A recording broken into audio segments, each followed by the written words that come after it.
The girl was 5 years old now, but had never been to school. She could only learn sign language at home with her mother. In her eyes, her mother was everything to her. She thought her mother loved her just as much as she loved her mother. But what she never expected was that one day her mother got in a car and abandoned her, driving away alone. Even though she cried and screamed desperately behind the car, she couldn't stop her mother from leaving. She still used sign language to gesture to her mom, "I love you forever, Mom." Just as her mother's car drove away, her father came back. This time her father brought several strangers with him. From the way the woman was holding two children's hands, it was obvious they were a family. At first, the woman was friendly and said she would teach her to speak. Later, she did indeed teach her how to pronounce words, but no matter how hard she tried, she couldn't make any sound. Yet the woman kept making her try over and over again, perhaps feeling frustrated. The girl suddenly lost her temper. She had no idea how formidable this woman could be. The woman grabbed the girl's pigtails and dragged her forward like dragging a dog, until she dragged her into the storage room on the second floor. Then she locked her in this pitch-black room. From then on,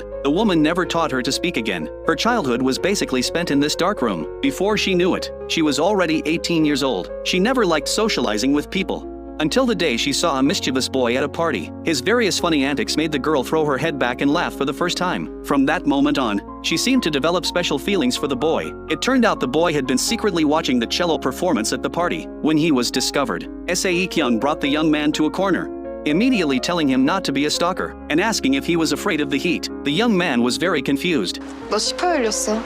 He looked down and calmly zipped up his jacket on the surface, but actually wanted to crawl into a hole. This was why he fled embarrassingly from the party. Although the girl went to school, she was often bullied by classmates. They not only played pranks behind her back, but also trapped her in the school's storage room. That day, the young man was being chased and ran into the school. By chance, he escaped to the storage room, completely unaware that there was someone inside. After catching his breath, he saw the girl in front of him and immediately gasped and screamed. Whether she was startled or not, the girl had no reaction. Instead, the young man, afraid she would scream, immediately covered her mouth. The girl had been secretly observing him for a long time and knew that the person he liked was Sae-kyung, but Sae-kyung had no interest in him at all. This was what Sae-kyung had told her personally. As a friend, Sae-kyung also noticed that the girl liked the young man, so she wrote on paper, "The young man and I will never be possible, because I'm going abroad." Soon enough, Sae-kyung went abroad as she wished. The girl also mustered up courage to go to a phone booth and make a call, wanting to tell the boy her feelings. But as soon as the phone connected, she hung up because she couldn't make any sound at all. So she completely ignored the rain outside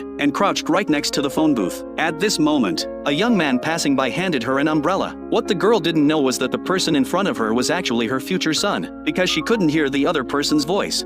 She was resistant to all strangers, and even refused the umbrella he offered. The young man also didn't know that the person in front of him was the mother he was looking for. Who would have